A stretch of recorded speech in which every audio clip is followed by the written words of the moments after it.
Well, hello, Bob. Hi, how are you, Carol? This is such a treat. You know, there's a topic that people keep asking about, and I don't have all the answers.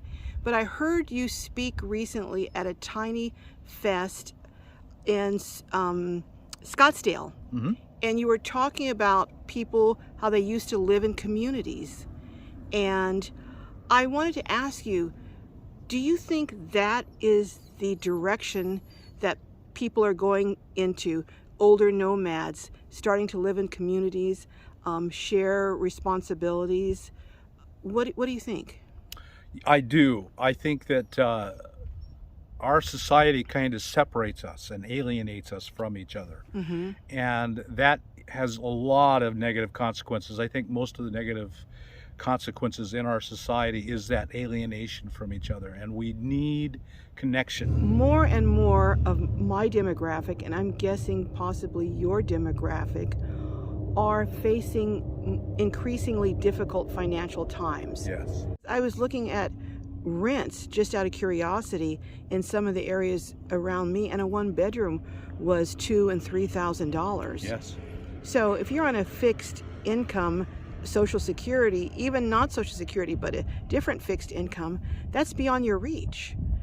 So what do you think the solution is going to be for nomads who are aging out in terms of maybe can't drive anymore, or maybe have health problems or a serious medical diagnosis?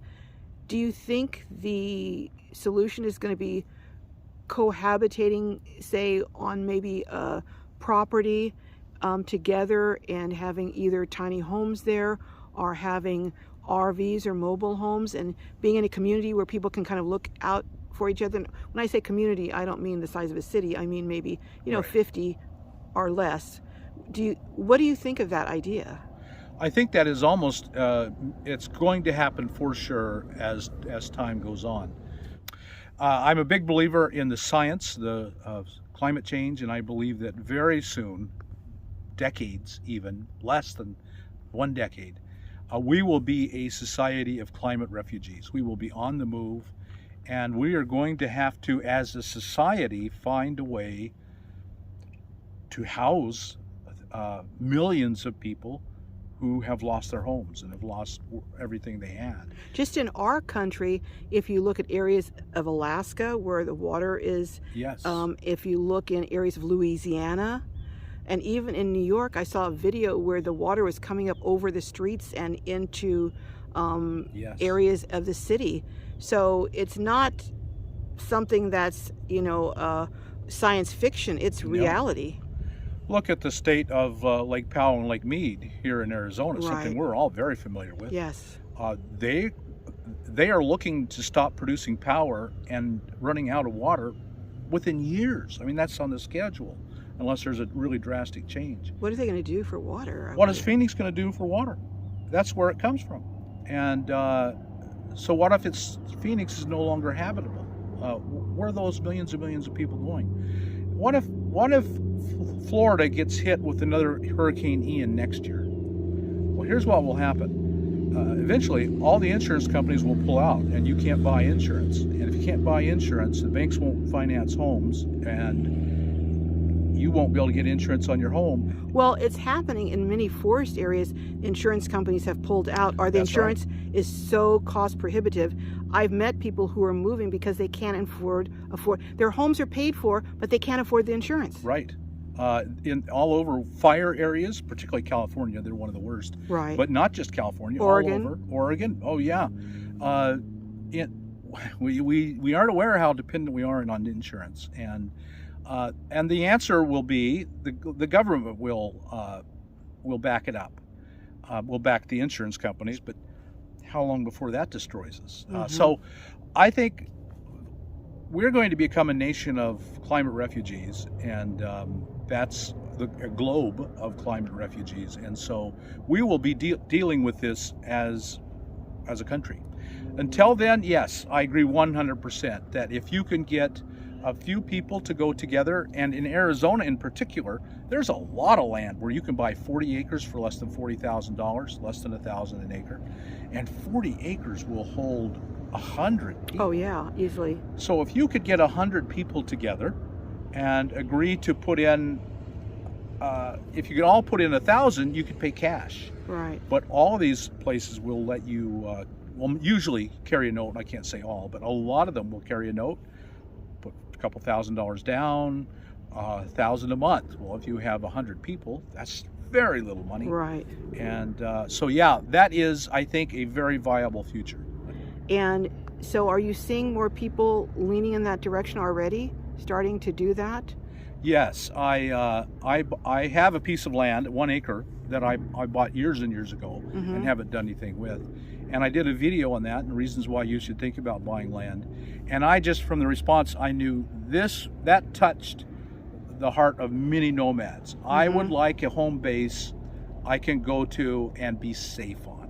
When I'm too old, I can't be on the road. I need a home base for health issues, whatever. I need to travel less. Yes. Having a little piece of land is a great idea, and I would encourage every nomad to think about that. And I paid $2,000 for this piece of land. Wow. And I put $500 at the most down and a few hundred a month. And back then, that's all I could afford. And so now it's more than that now. Right. Land prices have skyrocketed. So that piece of land today probably would sell for $7,000, and you could get it for probably still $500 down and $200-300 a month. And if you're living in a vehicle now, you've got a home ready to go on it, and so you just have to drive on, and you're home. I've also been I'm going to do a little bit more on tiny homes, and I'd love to see that. Yeah, because I am going to encourage more and more people to buy land. They're not opposites. They feel like they're opposites, being a nomad and owning land, but I just see them as going together so well. No, it's the mindset of having independence and owning your own land, because it used to be that mobile home parks were the last sanctuary for someone who had a low income, but that's no longer the case, because corporations are going in, buying up these mobile home parks and then double and tripling the rent. The sad thing, I think almost criminal, is that the people who are there can't afford to move their homes. So not only do they lose the spot that they're renting, but they lose the home that may be paid off. Right. So then they're leaving with nothing. Right. And they're destitute. So I think you've got to own the ground under you, I think, is your safest bet. Right. And the land I'm talking about will be kind of remote. You will be an hour away from the first real shopping, and but even so, it's security. If you live in a vehicle, you'll never be homeless. You always have a roof over your head. Right. And if you own a piece of land, you'll never be on the street if you've got a vehicle you can live in comfortably. Exactly. You've got a secure future, and as secure can be in our changing world. It's all relative. It's all relative. Our world is changing so fast. Look at is. In every way, politics and psychology and the well-being of people, and we seem to be in a very grim point in our history. Things that were science fiction just 5 years ago are reality today. I mean, I wouldn't be surprised if we saw flying cars soon, I mean, we've got self-driving cars, so it's not a huge leap, you know? Absolutely. But, well, thank you, Bob. And I'm looking forward to seeing some of your videos on tiny homes. And if you have videos that you want Bob to make, could you put them in the comments? Please. And I'll pass that information on. So you're going to do tiny homes. Are you going to possibly interview some nomads who've bought land and see how it's working out for them? Yes, and one of the things is to buy a small trailer, fairly inexpensive. I mean, just a cheap cargo trailer, flatbed, right, and then build a little cabin on it. Absolutely. And then you've got a home that you can just take out to your land and be there however long you want. And then to travel, you just take it and go. Or build out of horse trailers. Yes, lots of ways to go. Yeah. Horse trailers being an exceptionally good one. Yes. Well, Bob, thank you so much. You're the sage here, sage viewpoint, and I tell you, the way you go, people are going to follow because you seem to be ahead of the trend and know what's coming up next. So, and remembering what happened during the pandemic, how people were desperate for places to park and to be safe, you know, I think you really have hit on something about getting a piece of land to be as safe as you can possibly be, you know, in these times that we're living in. Right. Let me say one thing to your audience. You have all chosen wisely to watch Carol because she has a heart of love. And that's our only hope for the future, is that we open our hearts with love and start taking care of each other. That's our only hope. And you have chosen wisely in subscribing to Carol. Thank you so much, Bob. And we're just going to have to agree to have a mutual admiration society here. I think so. All right. I will catch you down the road. Okay. Thank you. Thank you.